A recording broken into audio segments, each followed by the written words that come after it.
Holy Roman Empire is not holy, not Roman Empire. Oh, welcome in, guys. Welcome, sports fans. Yeah, that joke just falls apart there every single time, eh? How you doing, young sir? I'm good. How are you? Oh, it's awesome. It's awesome. Hopefully, you got all your stuff taken care of last week, and nothing too concerning about it. And the police weren't looking for you, so that's well, maybe they are looking for you. I don't know, but they didn't catch you. They That's just a good didn't sign. find me. They haven't found me yet. Haven't found you yet. Yeah, nothing wrong with that. That's a good thing to be looking for. What do we got this week? So last week, in fact, the day that you were gone, I had someone come in.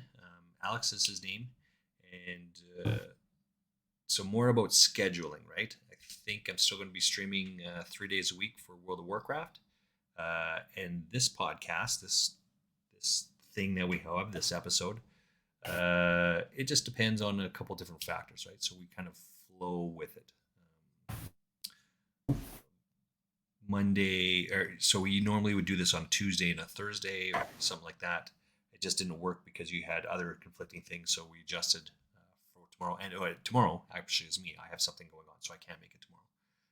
So we're doing this podcast today, and I think we're still on for Thursday. Is that reasonable? I think so. Yeah, I think So. Thursday's still a go. Okay. I think the plan is to do this podcast, and then right after it, I'm going to start streaming poker. I did have a request to do some more poker streams, which was very like a push in the right direction, I think.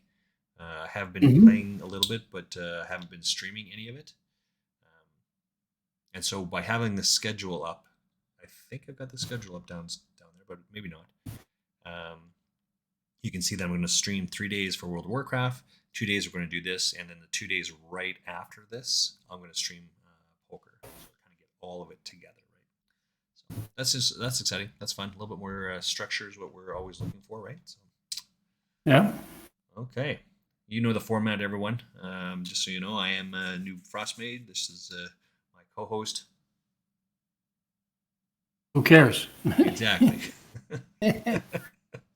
um, oh, I got to tell you before we get going here, I did have a good St. Patty's Day weekend. How was yours? St. Patty was Friday, It by was the way. St. Patty's weekend. Yeah, weekend for sure. Oh, okay. Why would you just celebrate one day? Gotta have a one weekend. Mrs. Frostmage and I we made plans to go out, so she took Friday off from work because she needs the whole day. She needs some solid day drinking. You know what I'm saying? We Okay. we had our friend pick us up from our house. We drove to the pub. They actually dropped me off, went to her house, dropped off their car, and then walked from their house to the pub. It's only about a 30-minute walk, no big deal. So I sat there. It was fucking packed in that place at 2 o'clock in the Yeah. afternoon. Yeah. Packed. So I managed to get the last table, kind of moved around a little bit. Anyway, she brought a friend with her. And so, being the sociable one that I am, I chatted her up a little bit and was finding about her and what she does and blah, blah, blah. So she was telling me that her daughter does pakor, which is the Israeli martial arts, right? And she's studying kinesiology and does some other stuff. I'm like, pakor? Hey, I've studied pakor. So we're at like a kind of a city high top type table. So I just walk around where she is, and I just did like a somersault on the ground, and it was a half shoulder roll type thing. Just kind of, and I'm old, so I can't do too much. And I look like a beached whale rolling all over the place. The five tables around us just kind of turn to look like, what the hell is going on with that guy? Is he having a seizure? What's wrong with him? I jump up and Yeah. parkour, and then everyone starts laughing. That joke still paying dividends. What a great Okay. segue into our ad that we have a Yuck Yucks comedy club where Who Cares has an in. He knows some people that can hook you up with tickets that he'll share with you later on. But once you understand the structure of the joke, I got dividends yesterday on that core joke. Still, it was awesome. That's how a good joke rolls, right? Okay. Sure. It's like being on the train in Russia or something like that. All right, let's start our series here. We hit the refresh button. We talk about the first story that's here. There's this little button right here. We click it 3 times, and then we talk about the third story. So we never actually know what the story is coming up or about. This is why it's so awesome all the time. All right. Forgot to get my stopwatch. All right, here we go. You want to go first? Or you want me to? You can go first. Okay. Let's see what does it say. This is an op-ed piece. Raheem Mohammed. Johnson's appointment shows liberals exist to prop up Laurentian elite. So Johnson is, I don't know, the representative to someone. He used to the be US? No, he's Canadian. He used to have a position. No. He was a representative to the U.S. on behalf of Canada. Well, maybe that's a representative to the U.S. Yeah, I can't. I remember reading about him, and Yeah. I just don't remember what his position was. But he had a position, and apparently he has a tie. Yeah. Personal connections to the Trudeau family, presumably that meaning going back to Pierre Trudeau. That would be his dad. Yep. Justin's dad. And Justin has just appointed him to to head up this inquiry that we've talked about before about the election interference by the Chinese government. That's right. And so people are crying foul over this. What kind of results are you going to get here? Right? Well, yeah, that's why. That's why they're crying foul. Mm-hmm. Because of the personal connection to the family, because of his Johnson's previous appointment on behalf of Canada from the Liberal government. This is not going to be a fair shake for Canadians at all. Yeah, there just doesn't seem to be anything here that's going to be not biased in any way. Yeah. Agreed. You know, so okay, so the article. That's the background I know on this one. Say that again. That's the background I know on this story. Yeah, I know about the appointment. Outside of that, that's about all I know. Yeah. Well.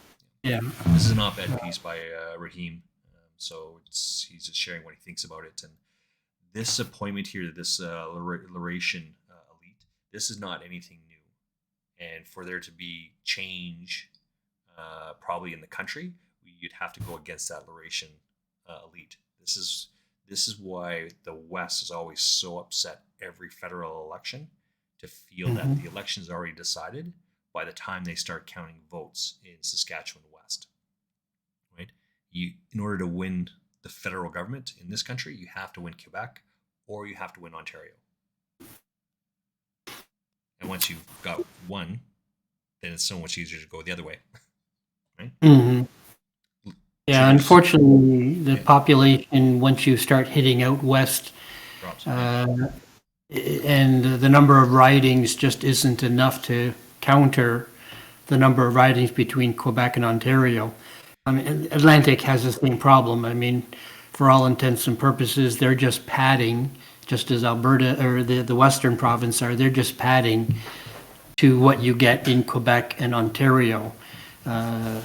So it's the unfortunate reality of our population distribution. And so the reality of that is you basically suck up to Ontario and you suck up to Quebec. Because they have a huge liberal push there. It's easier for them to keep the liberal view. What happened here? I lost the feed. And this is the problem with Colab.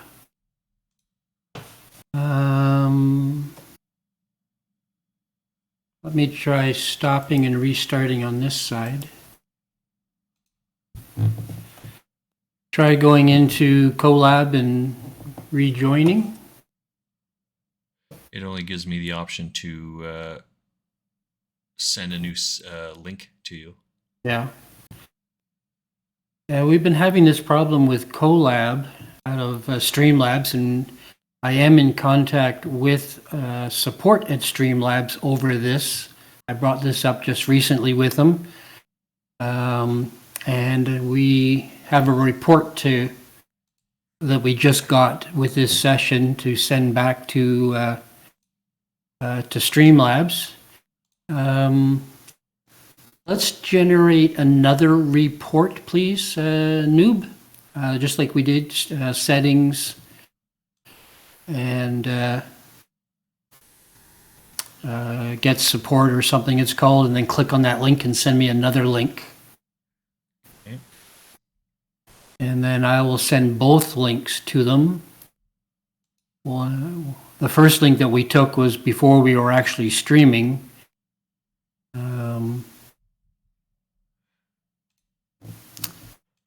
And now we've only been streaming about 10 minutes, and my video has gone down. Everything looks fine on my end is the problem. Okay, this is to your Shaw account as well. Okay. Okay, sent. I guess we're going to go without your picture then this time. Sorry, buddy. Well, again, yeah, but we're going to go back to guest star. I wanted to try Colab to see if this would happen again, and it took all of 10 minutes.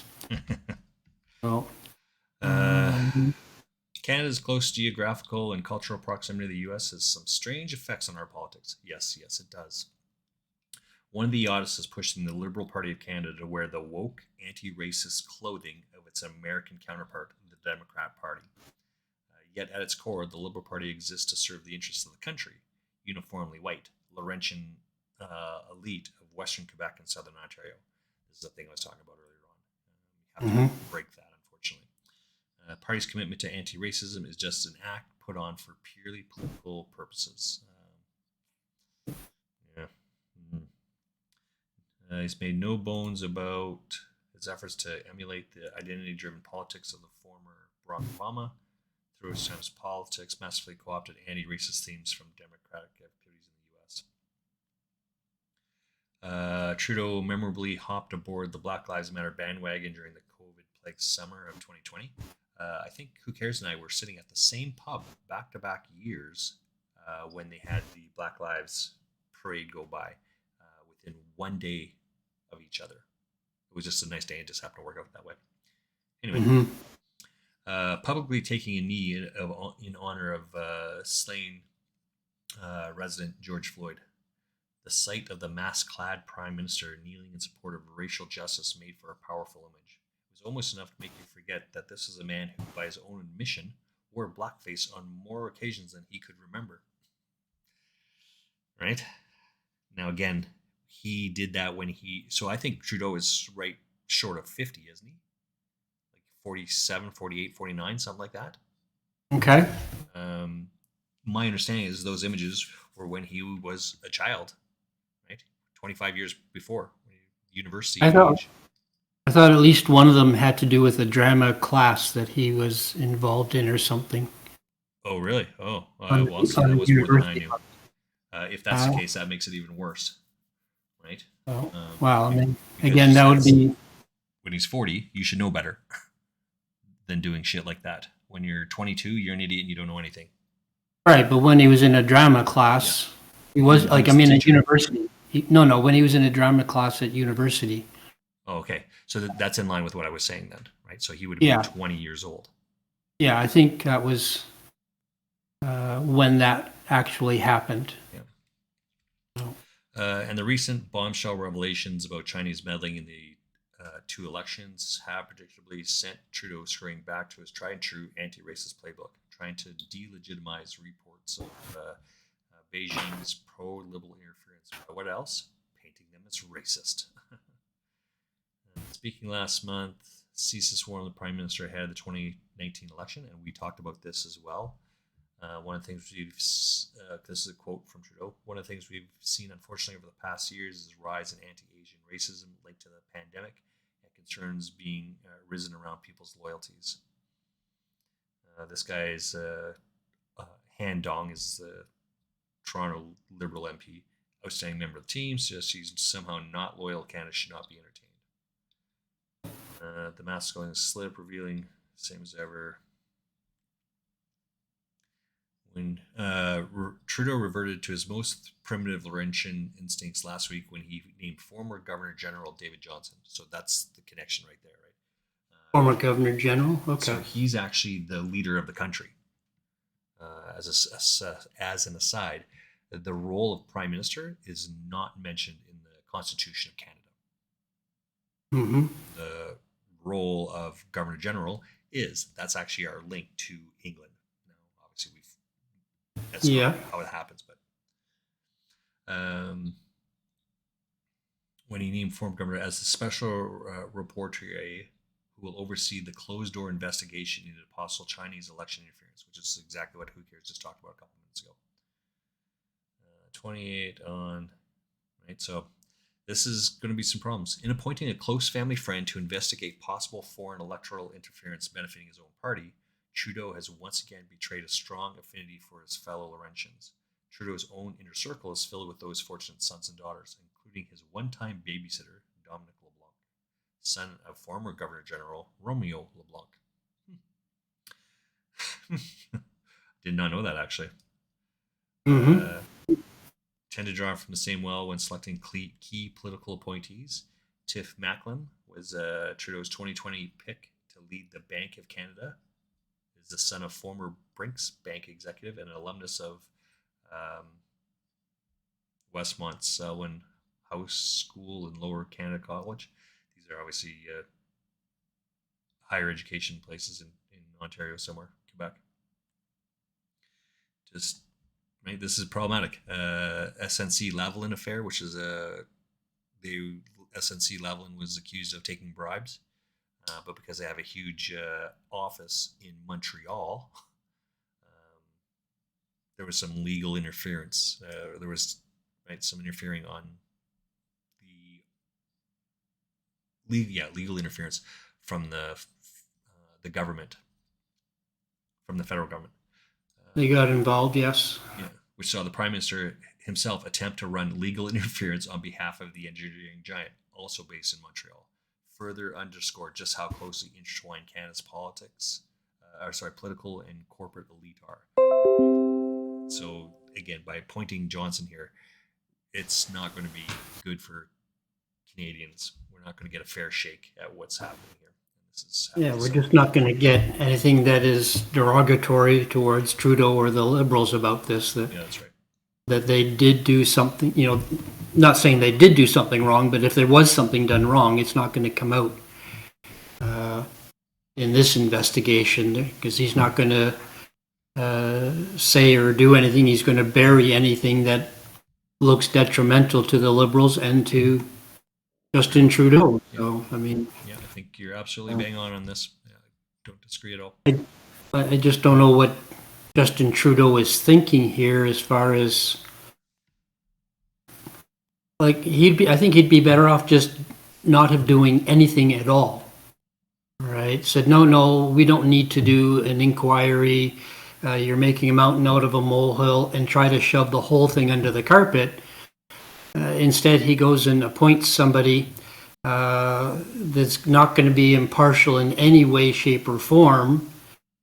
And then, see, I'm doing something about it now. I mean, and it's going to cost Canadians money. Yeah. These things always do, but he doesn't care about that. No, he doesn't seem to, but... He's done lots of... his actions dictate otherwise, right? So blackface kind of leads to that as well, but to tie the two, the things that you've done in the more recent past is indicative of what you'll do in the future.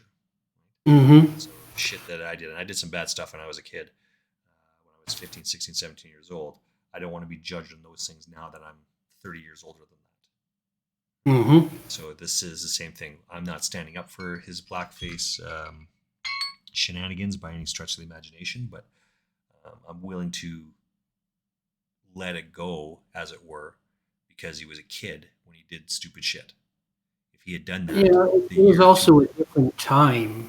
And different time, yes. That's why you have to be generous with your criticism. I don't hold him over those. If he did it now, it could be problematic, or Yeah, anybody absolutely. doing it now could be problematic, you know. So again, I think that was just rival political parties and Mhm. media and stuff trying to embarrass and make a deal out of it, not for the good of the country, not to improve Canada, as it were, but just simply in an effort to bump him from and him and the Liberal Party Yeah, from being in government, you know. I So I mean, agree 100% here.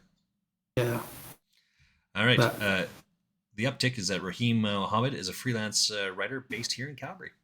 Did not know that. oh, interesting. Actually. All right, let's click going forward. We got NHL power rankings. Avalanche are peaking at the right time. We got an ad, and this one. Alberta moves to. Oh, this is yours. This is mine. Alberta moves to force oil patch to pay own taxes Ode. of owed taxes above threshold amount. Alberta moves to force oil patch to pay owed taxes. They owe taxes above a threshold amount. I hate when headlines are So so this ambiguous. this is the Canada Press. This is not necessarily one of the groups that I would get my news from. I think Mm, this is just a reprint service. I don't think the Canadian Press wrote one article, like one word of this article, including the title. I think they just ripped it off of somewhere else. right. That could be an opinion. What do you think that one's about? Well, apparently, companies within the oil patch owe taxes um, above a threshold amount. There's some kind of threshold amount I think they that, already do that. I think they're already. I mean, they're legally obligated to pay their taxes. If they're not paying their taxes, well, I'm guessing in some sense that up to a threshold, they only pay taxes up to a threshold amount. So uh, they make it $1,000 last year, and they owe $100 in taxes on it, but there's a threshold of $80. They never have to pay more than $80, is what I'm kind of jumping on this one. And now people are Alberta, who, you know, Alberta government, is this who we're talking about? I suspect that's Want who the it is. oil patch to pay over the threshold amount that, you know, I'm just guessing. I mean, Yeah. trying to piece together a headline here. Uh, I could be way off course, but that's what I'm going with, is that if they had to pay their full taxes, it would be X amount, but there's some threshold amount that is less than X. And now the Alberta government is saying, no, no, no, you should be paying the full amount uh, that is above this threshold amount. So you're going to have to read the article and Yep.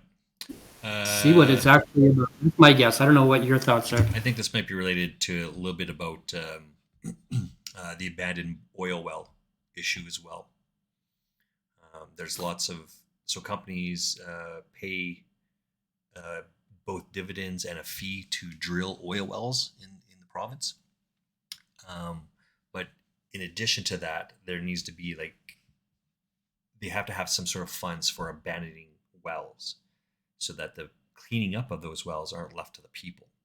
Um, so if you buy a car, if you buy a battery for your car, you actually have to pay like a $10 or $15 charge on the battery that you get back when you give the battery. Right, it's a recycling fee, like bottles. It's the recycling fee. Mm-hmm. Apparently, this is not happening with wells. So if an oil and gas company goes defunct, they don't have any money to clean up the wells that they bought. So Right. now the Canadian or the Alberta taxpayers on the hook to fix these things. Yeah, because it has to be cleaned up. The well Yeah. has to be capped, or, you know, So there's a number of things that have to be done. that's what I think this is about. Okay. Alberta government says it's moving to force oil patch companies to make good on their unpaid municipal taxes. Well, so then I was wrong. Energy Minister says he's issued an order that blocks companies from acquiring or transferring licenses on wells or other assets if their unpaid taxes exceed You got to threshold. bring the microphone closer to you. Oh yeah, I forgot. I got to move this in front. Right. Sorry about Yeah. that. You're right. We had heard about this before. Yeah, because then they just transfer it, right, for the same reason. That threshold is yet to be determined. Will be set by AER and Alberta Municipal Services. Okay, so I missed a little bit because I was overrunning you. You said something about municipal taxes, and then you said you were wrong. I didn't catch the rest of what was said there. Okay, so it's a short article, so let's go again. Energy Minister says he issued an order that blocks companies from acquiring or transferring licenses on wells or other assets if their unpaid taxes exceed a threshold amount. Yeah, you cannot Oh, sell something to avoid paying your taxes. Right. That's what's more or less is happening here. okay. I see what's going on. The Okay. rules are like the inheritance tax. Right, you parents can't transfer their house to their children to avoid their children like paying an inheritance tax when they pass away. This is the same sort of thing. You can't transfer your licenses to another company or another division to avoid getting out of paying your taxes. That's how Mm-hmm. the threshold number is yet to be determined and set. Alberta Energy says in a release that once the threshold has been established, companies that don't meet it will be targeted for collection. Well, just don't renew their licenses, right? Yeah. That would seem to be one solution. It's a municipal thing, though. Might be. But because it's taxes, that's all. That's the Alberta government as well as the federal government. Mm-hmm. Right? Because we pay taxes in two, right? This, our American friends, you pay the federal tax, the IRS, as well as you pay your state taxes. We do the same thing in Canada. We pay our federal taxes and we pay our provincial taxes. The federal government can control and regulate this more so than the federal government it can because of the way of the division of powers in our country is. Rural municipalities has said energy companies owe the municipal districts in which they operate a total of $268 million. This is what I was saying before. The group says the order will help reduce the unpaid tax burden on its members. That's reasonable. Right? You would expect it to lessen. Whether it actually does or not is something different, but it should help collect that $268 million. Now, this money is also, that $268 million is not going to impact Calgary. It is going to impact Wetaskiwin, Rocky Mountain House, Grand Prairie, right? All these other small municipalities that don't have a large tax base that they can draw from. Mm-hmm. Have too many oil wells within the city limits of Calgary, and we have a couple. No, not very many. Thoughts? Okay. Yeah, so. All right. So a little off on it, but can see what they're up to, and you can understand why. Mm-hmm. So. Cool. Let's get a new one here. All right, what's this one? New Zealand foreign minister to meet the Chinese counterpart in Beijing. That's what's wrong. Mad. Ooh. Have you seen the new Top Gun movie? I have not. Okay. This is a CBS news, so Americans get their news off of this a wee bit. Now, I've watched this movie. I've watched the Top Gun movie, and I've watched a couple different YouTubes of how real these things are. Right. So the article is Top Gun graduates compare a movie to the real thing.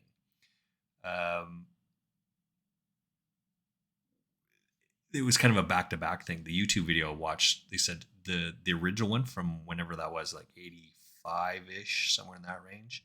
Mm-hmm. What those F-18s were doing was actually much more in line than what this movie does. This movie's no, the plane can't do that.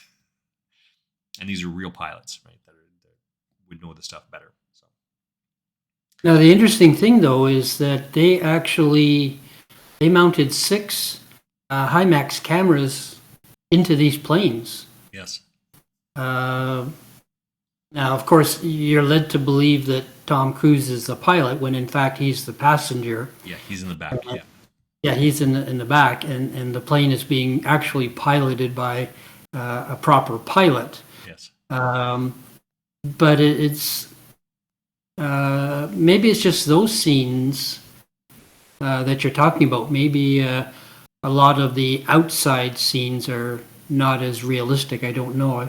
I see the correct. clips on YouTube. I mean, I've seen clips, I've seen stuff. I just haven't seen the entire movie. So, and I Uh, mean, I think there's things that would never get done. For instance, I think there's the dramatic opening to the training where the students, as it were, are kind of flying around and they're chatting with each other, and there's something about uh, where's our trainer and whatever else, and he comes up from underneath and splits the defense, as it were, goes right between the two planes correct. and says, game on, as it were, and uh, there are plenty of things that are happening in real life with the Russian Air Force that are doing unsafe maneuvers. Recently, one being dumping fuel on a drone and nudging and knocking down a drone over the Black Sea. This is true story. Yeah, this You is a know, story and that just happened this past week, like within the last yeah, 5 or 6 exactly. days. And we're all over that as the Russians apparently, I don't know, I'm not there, but apparently continue to do unsafe maneuvers involving other countries, not just the US.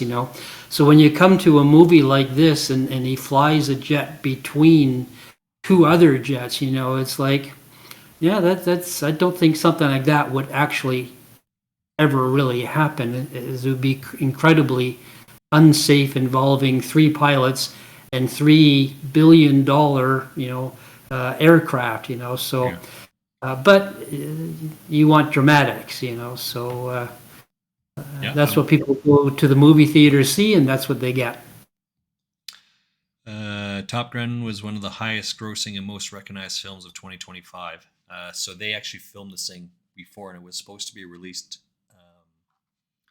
like in 2020, but Mhm. COVID hits, and so they held off for 2 years or so. Right? So this movie's been done for, like, yeah, done filming yada yada for years and years. Yeah, I think the James Bond movie was the same thing. Yeah. It had been all done and ready to go, but COVID hit and they had to wait it off. So, all right. This week on 60 Minutes, correspondent interviewed Admiral, the commander of the fleet and a Top Gun graduate. He asked how the Hollywood version compared to the real thing. Uh, I saw a couple maneuvers, and I turned to my kids and described what they were. And there were numerous maneuvers that were completely applicable in air combat maneuvering. I thought that the flying scenes in the first one were incredible, but there was even more realism in Top Gun Maverick. Really? Okay. In his post, the admiral oversaw about 200 ships and roughly 150,000 sailors and civilians, some of whom also graduated from the famed Navy school. So, sidebar: when they were filming the first one, uh, they what were they doing? Is it Michael Bay? I think he directed the first Top Gun movie. Okay. The way that, and I think it's the end. It's the way the sunset was going, and the guy, he asked the captain if he could turn the ship by 15 degrees so he could get a better angle on that. And the captain just kind of looked at him and said, "That's going to cost about $150,000 to do. No, we can't turn the ship."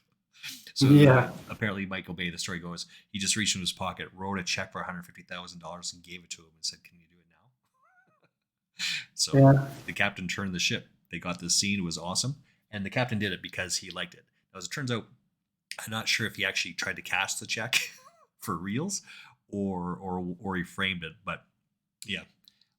one of the guys, one of the actors in the movie, got kicked off the ship because he was being disrespectful to the other, like the real pilots that were on there, right? So the actors are following behind the pilots, seeing what they do to learn their mannerisms, all the rest of it. And the guy was kind of a dick to him. And he says, the guy, he went and told the captain. The captain said, "You get off the plane, get off the boat. You're not coming back." Yeah. Oops, awkward. Yeah. Yeah. Back to the story. The flying is fairly accurate to an extent, says the lieutenant commander. The camera shots in the aircraft were real, but as far as the fake mission and the kind of story behind it, maybe not quite as accurate. Yeah, and that's what I think Who Cares was saying. I've heard that before as well. Tucker said there's no penny ringing a bell at the bar for that real Top Gun. That's fair. One thing the film gets right is that all naval aviators have call signs they use in the air while flying. While on the Nimitz, 60 Minutes did not see any of those guys, but they did see Frodo, Bubbles, and Fozzie Bear. Well, that was a bit of a fluff piece. I don't expect them to say what the planes can and can't do because of interest in national security, of course, but Right. I think it was subtly said there that you can't. They don't do that. The missions, we don't do shit like that. No, but I think even within the movie, it was kind of not a regular mission. But Yeah. so yeah, they don't really say a lot about how realistic the movie is. I was looking at the article as you were scrolling through it, and yeah, it's kind of very fluff, as you say. 3 LA Kings who won't be back next season. This country wanted a 69-hour work week. Millennials, generally, Gen Z had other ideas. Oh, here's another one. This is another National Post. This is on you. No, I did the last one. I guess you did the last one. Liberal law. I don't even know how to pronounce this person's name. Jamie Sarkonak? Sarkonak, yeah. That's reasonable. So, as you say, it's an opinion piece. Liberal law ensures another phony feminist budget is on the way. Well, that is. I don't even know what that means. Yeah, I know. If the last one wasn't ambiguous, this one's even worse. Right. Yeah, liberal law ensures another phony feminist budget. Certainly must be a shot at Freelander. Freeland, yeah, that is her picture on the article there. She's the finance minister. Finance minister, yeah, she's deputy prime minister and finance minister. So that's what I'm saying. It must be a shot at Freeland. The quote unquote feminist budget. Liberal law. Oh, that's interesting. Yeah, I don't know. This one's. Your guess is going to be as good as mine. I don't even want to venture an idea because I don't even know what any of that is. Well, clearly here, this opinion piece is not impressed by the budget that is going to be proposed, because he's describing it as a phony feminist budget. Not exactly what I would call complimentary. So I think he's going to be shooting down, and I don't know what liberal law they're referring to. So read away and see what we're up against. I find it interesting that the National Post, like most things go in a pendulum swing, right? The National Post is actually very liberal in its writings, and both of the two articles that we've read, coincidentally, are very conservative in their output. Mm-hmm. That the last one, the title about signing Johnson to oversee the committee or to oversee the investigation, as well as this one, liberal law ensures another phony feminist budget. That's not pro-liberal at all in discussions. No.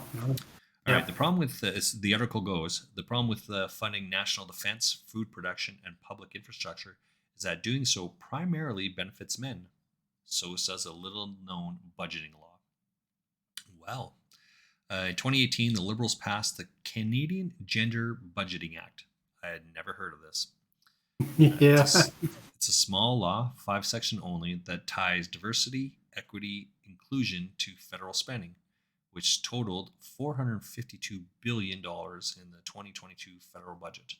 When the 2023 budget is released in a week from tomorrow, March 28th, you are certain to see a lot of rhetoric about gender and diversity because of the law. The focus on identity is short-sighted. The finance department will serve all Canadians better by focusing on the overall economy instead of this make work project. Yes. Right? Who cares, as you've heard me say to my son, tall, short, gay, straight, black, white, there's going to be assholes in each one of those groups and other groups. Just don't you be the asshole, right? We should not be focusing on Black Lives Matter, Orange Lives Matter, LGBTQ, and I don't want to call it the alphabet, but that's the group. All those things, they shouldn't get their own rights. They shouldn't. As soon as you highlight and put one group above another, it's kind of like affirmative action in the U.S. that they're now starting to do away with. When you have laws that are benefiting to one group of peoples, that inherently is the problem. Mm-hmm. Right? There's gays that are assholes, and there's straight people that are assholes, and blacks that are assholes, and whites that are assholes. Right? That's just, don't you be the asshole in the group, right? I think this is kind of highlighting that. The focus on identity is short-sighted. The Canadian Gender Budgeting Act requires the government to promote gender equality and greater inclusiveness in society. Well, it sounds good. It's got no bite to it at all, right? Which is what the Liberal government does. Mm-hmm. It's not making life better for people. I don't think so. In the budget, consider gender diversity when spending. Explain how each line impacts women and other diverse groups. That diverse is in brackets, or in quotes, sorry. The result, we get a lengthy gender impact report as a complement to the budget. Make work project. And what did you say earlier on? Spending taxpayer dollars. The budget complement in 2022, the budget's complementary gender diversity impact reports was a whopping 152 pages. The identity accounting within concluded that 44% of the budget benefited men and women equally. 42% benefited primarily men. 14% primarily benefited women. Isn't that problematic? Shouldn't the whole budget benefit everyone 50-50? Because men are men and women are women and men are women and women are men, right? You don't spend more money on this group of people than this. I'd like to know how they're measuring that. I mean, because that's a very vague statement. Yeah, the metrics it's massively vague there. Yeah, we're not about to read that whole. So there's a link here, right, embedded Yeah, into it. So I click the link so we could see what those metrics were. And when I did that, it went to the Government of Canada page, and he said, "Yeah, I can see this. Yeah, 2.3 megabytes. We're not downloading that to read that." Well, sorry, go ahead. Way beyond the scope of what we're doing here. Of course. To read into it, but I think it's important to acknowledge that. Okay, so 44% of the budget benefited men and women equally. 42% benefited primarily men, and 14% benefiting women. But what are the metrics? What is it they're defining as benefiting men as opposed to benefiting women? Straight up looking at it, yeah, there seems to be a problem with it. As you say, idealistically, 100% of it should be benefiting both genders, as well as being equally diverse among different groups. But of course, to interject there, though, you mean both sexes, right? Not both genders. unless you're Yeah, unless you again, if get we caught get, up into the wokeness yeah, of it, right? There's two yeah, right. sexes on the planet biologically. Yeah. Genders is a human characteristic, a human created Hmm. definition, which is what is kind of getting into the problem of the wokeness to begin with. Right? Sure, for Because sure. I know. Yeah, I understand what you're saying, yeah, and yes, let's keep on the right side of that political line, right. and there's two sexes. Yes, so. Um, I'm just reading here. His budget was not feminist enough for some. And I guess because it says that only 14% benefited primarily women, that wouldn't be feminist enough. So Hmm. I don't know. It looks like 56% there is. Oh no, wait. Um, I don't know. Yeah, I just don't even want to comment on it because I Yeah, just don't know. enough about it. Uh, Yeah. yeah, how they're slicing and dicing it, and uh, to make any kind of realistic, proper comment about it. Uh, Well, here's one way that they to answer that question here. The very next mhm. paragraph. This is a simplistic way of characterizing a budget. Much of the calculation behind figuring out who benefits is based on labor statistics.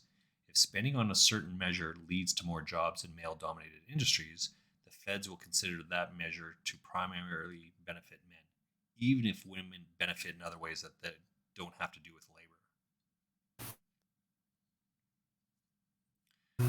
When the feds choose to fund measures in sectors that mostly employ men, they run the risk of not looking feminist enough come budget time. Unfortunately for the feds, there are many areas under federal responsibility that cost a lot and employ mostly men. So I think it's a comedian that does it, and they both say the same thing. So take it with a grain of salt.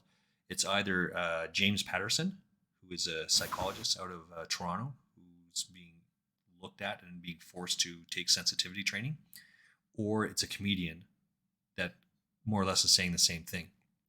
If feminists want equal rights, because there's not a lot of women working on oil rigs in this country, but we have to spend an equal amount of money to encourage women to work on that. How come women aren't fighting for equal rights to do that, to do that job? Mhm. Right? And again, Pedersen and the comedian are ripping into it. This is how I read that. If spending on certain measures leads to more jobs in male dominated industries, the feds will consider the measure to be primarily benefit men, even if Right, women benefit in other ways that don't have to do with the labor. Well, women are right. not fighting to get into that job. Well, this is why I was so reluctant to Way in. Yeah. comment on the percentages and all, because it all depends Yeah. on how you are measuring it, and you can look at the same stats and twist it around depending on what weight you want to put on what area. Um, so it's just these kinds of articles just get under my skin. Likewise, this is so Mrs. Frostmage and I, we it takes us about 45 minutes to watch the first 8 minutes of news. And we only watch the first, like, from the top of the hour, 6 o'clock, until the first commercial break. And it takes us about 45 minutes because we hit pause and we discuss back and forth. And I say that we have a discussion, but she feels like I just talk at her. So take that with a grain of salt. Mm. Because exactly as Who Cares said, these things just get under my skin. Like that doesn't make any sense at all. Like this is just a fluff piece and doesn't really address anything. Well, it just doesn't go into anything deep enough, and I'm not necessarily blaming uh, the author of the article, but just the whole idea of the budget and uh, the approach of this part of the budget, and it just, I wish it was that simple. I Of mean, course. we aren't sitting at the table when the appropriate people are discussing the budget and trying to come up with something that works, not just on a financial scale, but on a political scale is the problem. It's like, oh, we want to be elected again, so we need to do some ass kissing while we do this budget. And that isn't just the case for the Liberals, but that's the case in any government in a democracy. Any level of government. Yeah, any level of government within a democracy where they want to be re-elected again, so they've got to do some ass kissing, as it were, to keep various people happy while trying to do the right thing to keep the country or the municipality, whatever level of government, moving forward. So. And then you're trying to draw quick little conclusions without really backing anything up. It's just so to that end, which is the next paragraph here, I think is what reading into what Who Cares is saying. Defense, agriculture, and construction are big examples of quote unquote man funding that in reality benefit everyone. Right, that 44% that we just read earlier on that benefits men and women, and then the 42% that benefit mostly men. Funding for the defense of Ukraine last year was listed as mainly benefiting men, despite the major risk of harm by Russian soldiers against Ukrainian women, which would be even worse without those resources. Funding for construction, which also listed as primarily benefiting men, which is the example I used of working in the oil patch, whatever else. Even though women benefit from energy-efficient home subsidies and cheaper energy. This is also the case for small modular reactors, PEIs, potato industry, semiconductor, space technology, and supply chain. Women don't have to work directly in these industries to benefit from them. Female business owners need a functional supply chain. Mothers and care workers need medicine and food on time. Everyone needs functional infrastructure and affordable energy. Finally, even if an energy industry employs primarily men, those men often have wives and households who benefit from their work. Freeland would be better off focusing on households as a whole instead of dividing Canadians into male and female factions. Yes, which is kind of what I was saying earlier on, right? It should benefit everyone, not us dividing to say, well, this group got more and this group got less. Yeah. I think that as a whole is part of the problem, which I think is exactly partially what Who Cares is saying as well. They're just not giving enough metrics of what that is. Despite yeah, go ahead.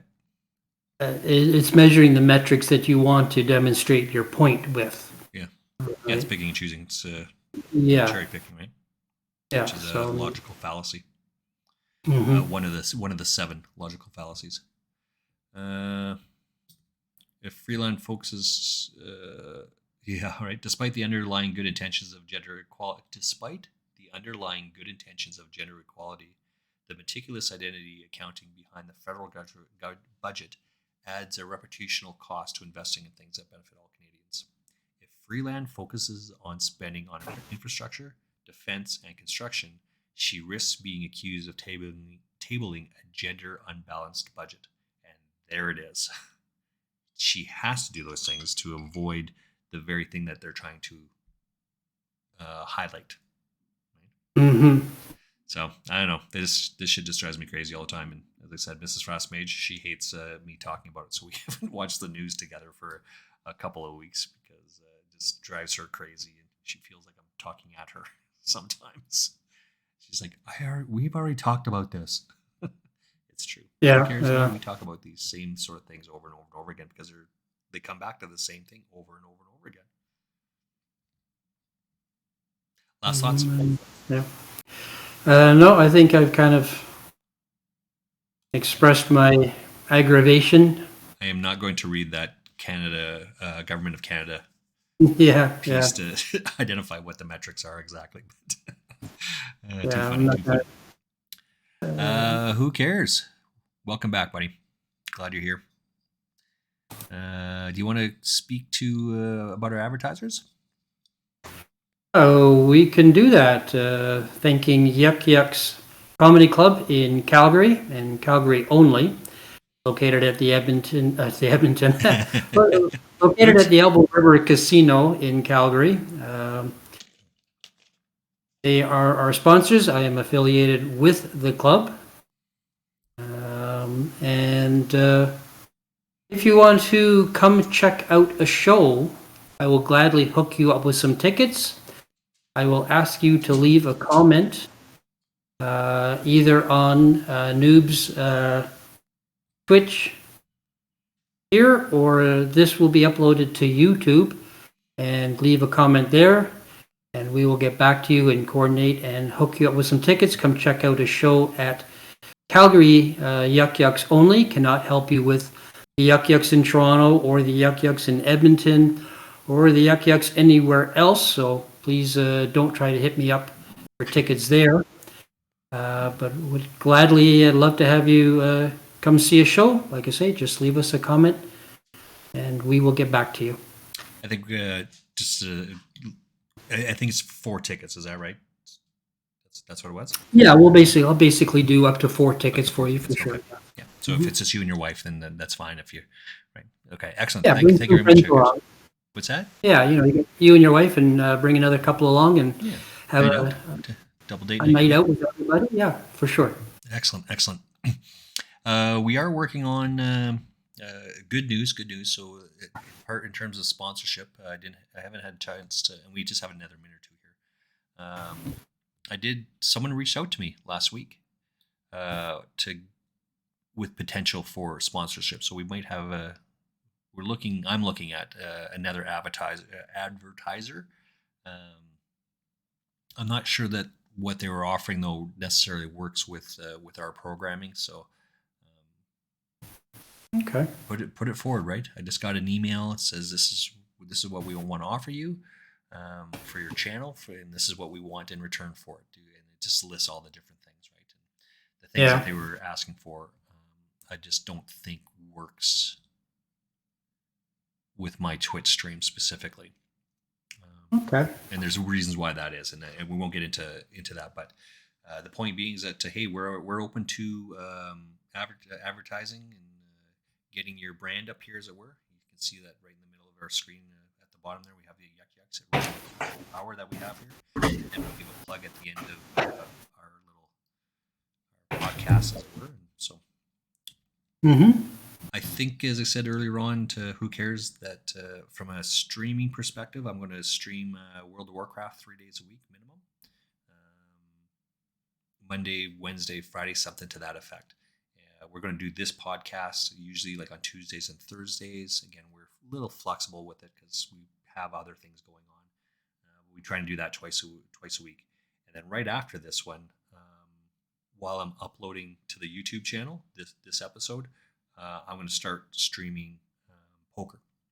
I had a request a couple days ago to do some more poker streams, so got to start getting back into that. So if you guys stick around for a little bit, I will be on within the next 15-20 minutes streaming some poker, and maybe if Who Cares is around, he can watch and critique a little bit of my play. You know how it goes. You know how poorly I play, and I need all the help I can get. Last words?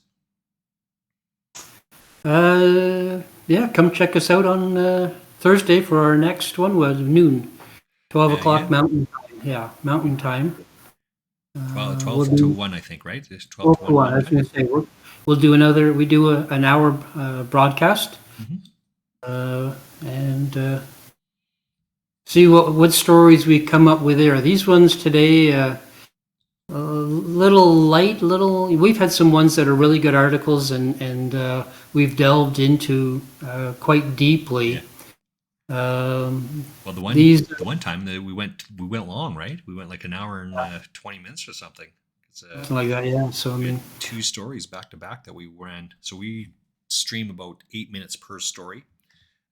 Talk about it, and the 2 of them back to back, we went 2 full rounds, so 16 to 20 minutes on 2 stories. So so I mean, that's good. We need these too as well. You should have some of these quote unquote fluff pieces as well, right? For sure, yeah, a little. I mean, I don't know if it's quite so fluff, this last article, but it's just not this last one necessarily. It's too in depth, and an article can't do it justice, and we can't do the topic justice. Not without going into another 20 minutes breakdown. For sure. So it makes it really hard to discuss and have an elaborate conversation. You and I could go down for a beer and discuss this for 3 hours if we wanted to over a beer, but it's not the kind of thing you're going to do on a podcast, so. It's difficult to meet the girls when you're talking about shit like this for 3 hours. Yeah, for sure. Who cares? Mrs. Frostmaid's notwithstanding, of course. All right, that is our time. Thank you, guys. Have a great afternoon. We will see you Thursday at 12 o'clock Mountain Standard Time right here. Say goodnight to Gracie. Good night, Gracie. See you guys.